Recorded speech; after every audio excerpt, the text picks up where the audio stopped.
Hi, ഇന്നേക്ക് അമ്പലത്തിൽ പോകണ്ട ഞങ്ങളെല്ലാവരും. അപ്പോൾ കാലത്ത് കഴിക്കാൻ പോവാണ്. ചോറ് ചാറൊക്കെ ആയിട്ടുണ്ട്. എന്നാലും പഴയ കഞ്ഞി കുടിക്കുക. അത് ചുടുചോറൊക്കെ കഴിക്കാൻ കുറച്ച് സമയം ചെയ്ത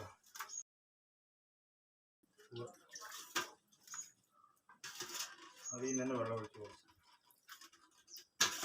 കുറച്ച് പാകത്തിന് ഉപ്പിടാൻ പോകും കേട്ടോ. ഇതാ വെളുത്തുള്ളി അച്ചാറിട്ടാ അത് മുറിച്ചിട്ട് കഞ്ഞി കുടിക്കാൻ പോകണക്ക് ഉപ്പൊക്കെ നന്നായി കുഴയ്ക്കുക. ചുടുചോറ് ചാറൊക്കെ ആയിട്ടുണ്ട്. എന്നാലും കഞ്ഞിനെ കുടിക്കട്ടെ, പെട്ടെന്ന് ആയിക്കോട്ടെ. കഴിച്ചിട്ട് വെളുത്തുള്ളി അച്ചാറ് കുഴച്ച് കഴിക്കട്ടോ. പിന്നെ ഇതുപോലെ നിങ്ങളും പഴങ്കഞ്ഞി കുടിച്ചിട്ടുണ്ടെങ്കിൽ കമൻറ്റ് ചെയ്യുക, വീഡിയോ ലൈക്ക് ചെയ്യുക.